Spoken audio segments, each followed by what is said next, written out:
In just 67 seconds, 20 classified names would destroy the most powerful law enforcement career in America. Thomas Massie didn't expect complete silence. Kash Patel didn't expect total exposure. Cameras captured every trembling denial. Congress watched justice unfold in real time. What did the Kentucky congressman reveal from those FBI Form 302s that made the FBI director's face drain of all color before 127 million live viewers? March 15, 2025, 2:34 p.m., room 2141 of the Rayern House Office Building. The atmosphere, heavy with America's most guarded secret, finally confronting the light of day. Kash Patel walked in like a strategist who already knew the next three moves. Navy suit tailored to project federal authority. FBI badge catching the lights that would soon illuminate his downfall. In his right hand, he carried a leather briefcase containing prepared statements that would prove catastrophically inadequate against what Congressman Thomas Massie had uncovered. Behind him followed 6 FBI legal specialists and 4 congressional liaisons. Their faces masks of professional composure, hiding the nervousness that would soon be exposed. They had briefed Patel on every possible line of inquiry except the nuclear option that Massie was about to deploy. Across the mahogany battlefield sat Congressman Thomas Massie, looking like a constitutional scholar who had spent sleepless nights decoding the most explosive government documents in modern history.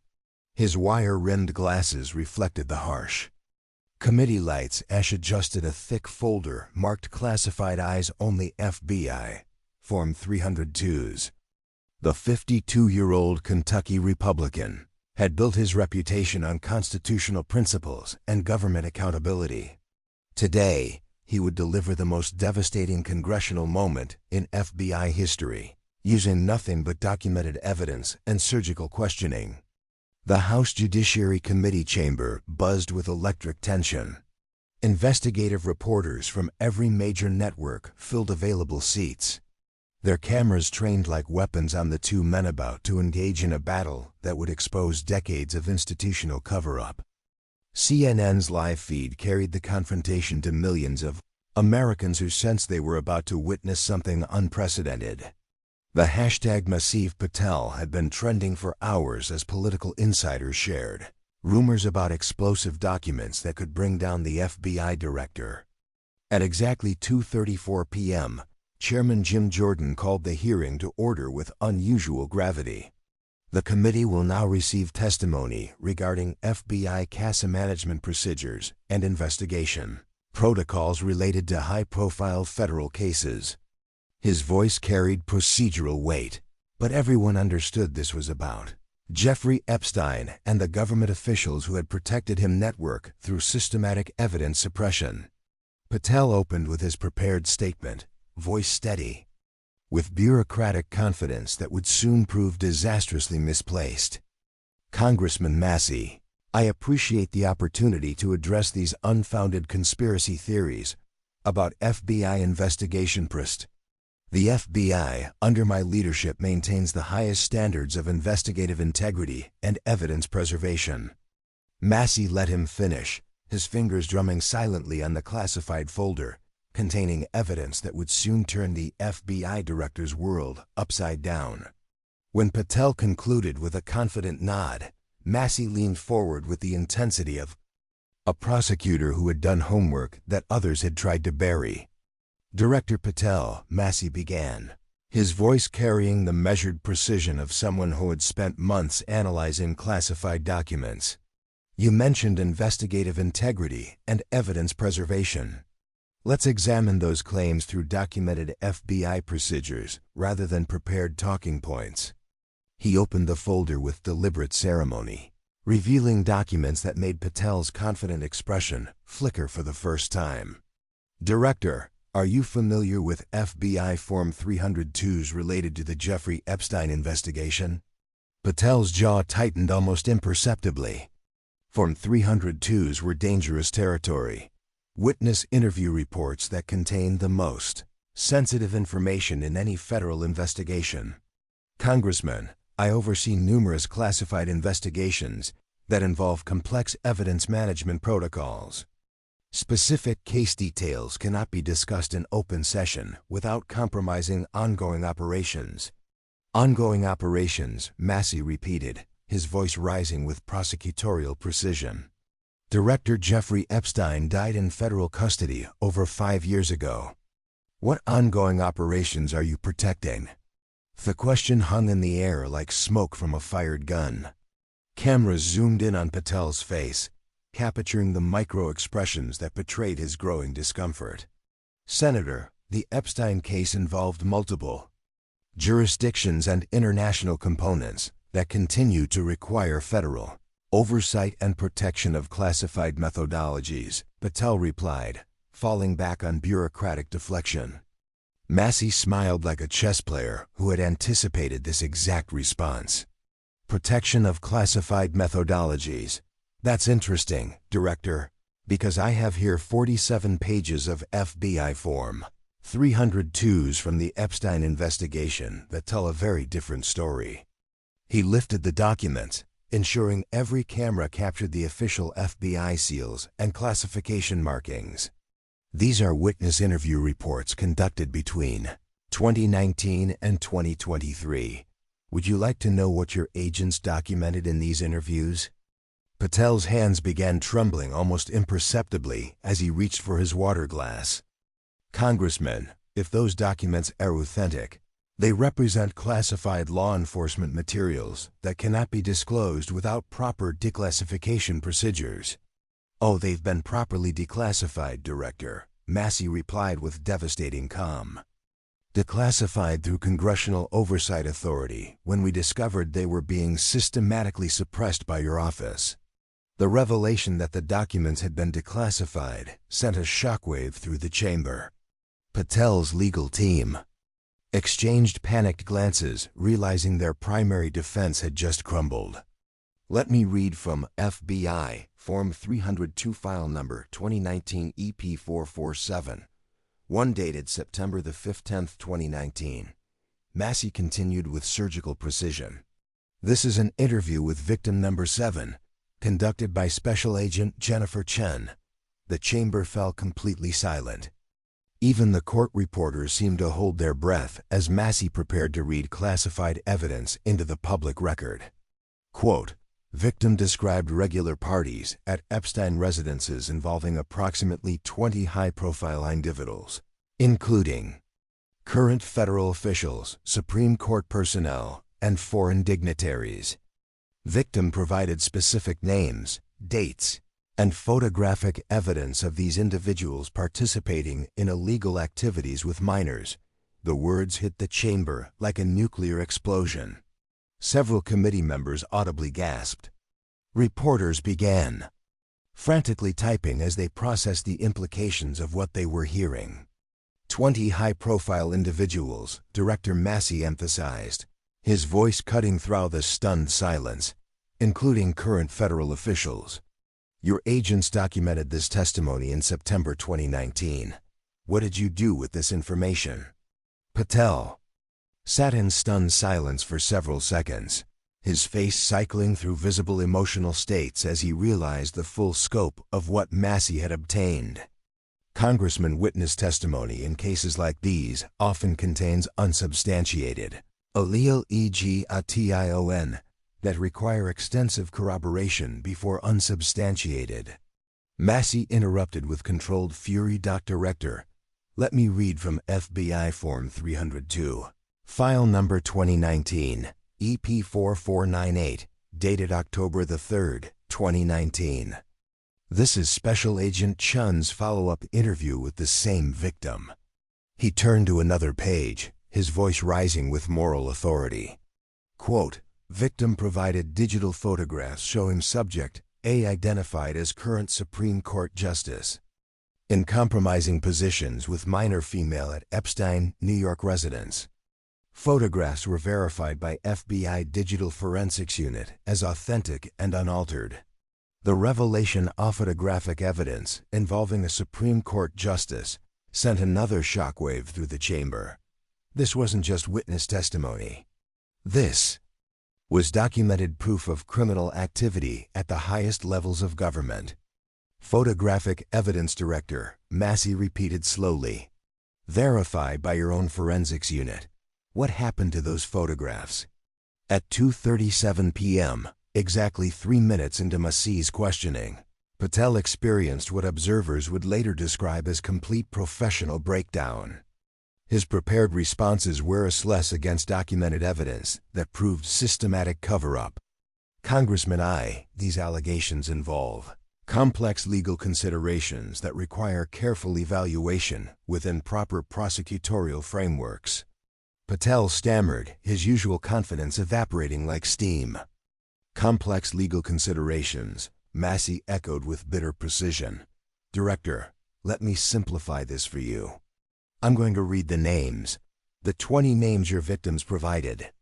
The names your agents documented. The names you chose to bury instead of investigate. The threat to read the names sent panic through both Patel and his legal team.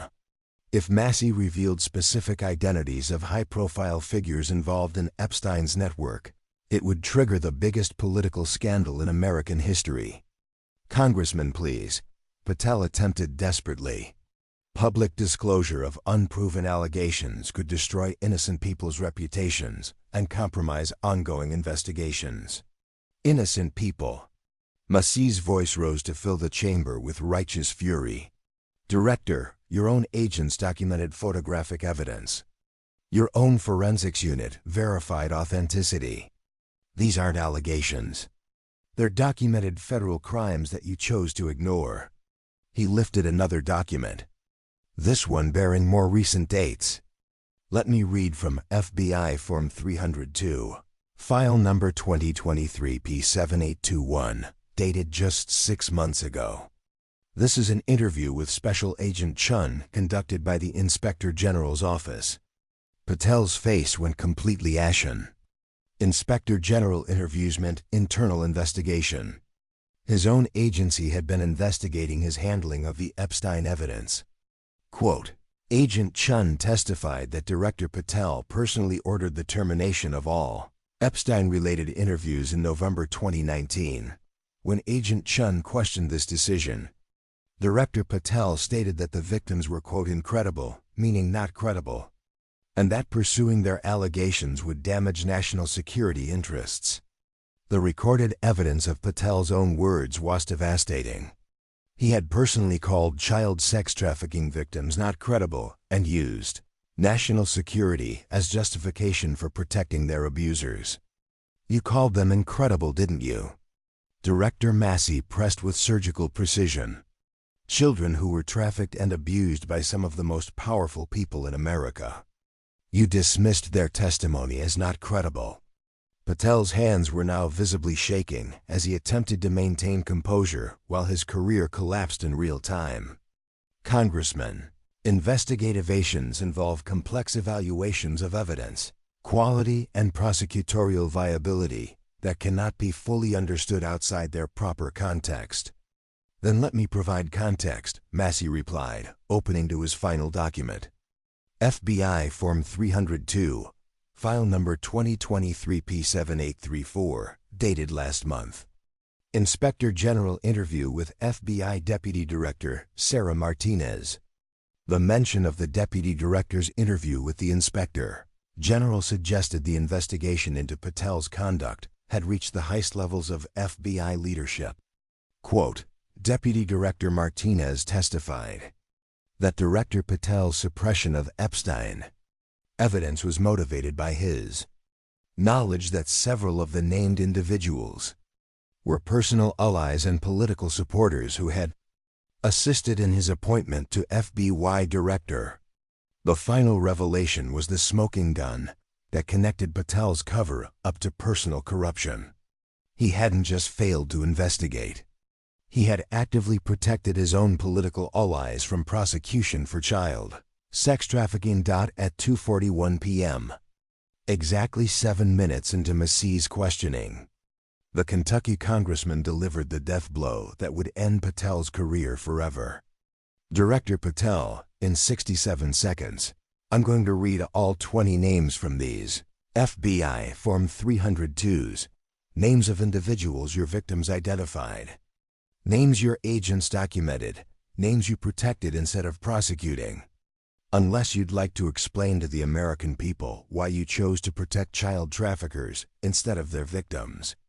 The 6-7 ultimatum created the most intense moment in congressional hearing history. Patel sat frozen, knowing that any response would either admit to criminal cover-up or force Massie to reveal the names that would destroy multiple careers and potentially bring down the government. Patel began, then stopped. His legal team was frantically passing notes, but no legal strategy could overcome the documented evidence of systematic betrayal of child victims.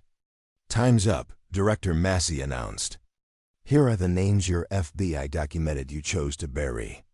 What followed was 67 seconds that would reshape American politics forever. 20 names that connected Jeffrey Epstein's trafficking network to the highest levels of government, judiciary, and law enforcement. Names that explained why the FBI director had chosen cover-up over justice. As Massie read each name with clinical precision, Patel's career disintegrated in real time. By the time the final name was spoken, the FBI director had buried his face in his hands, completely defeated by evidence he thought would never see daylight.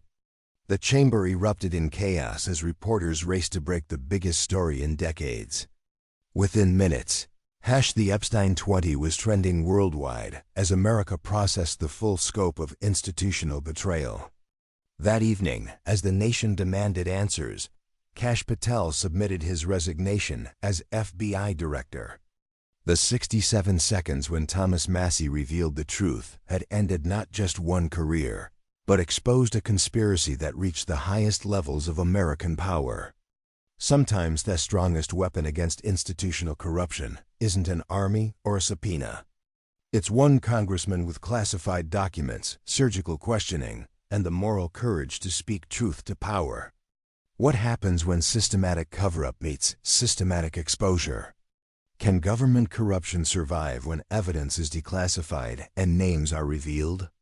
Thomas Massie proved that in America, no conspiracy is too powerful to expose when armed with documentation, determination, and constitutional authority.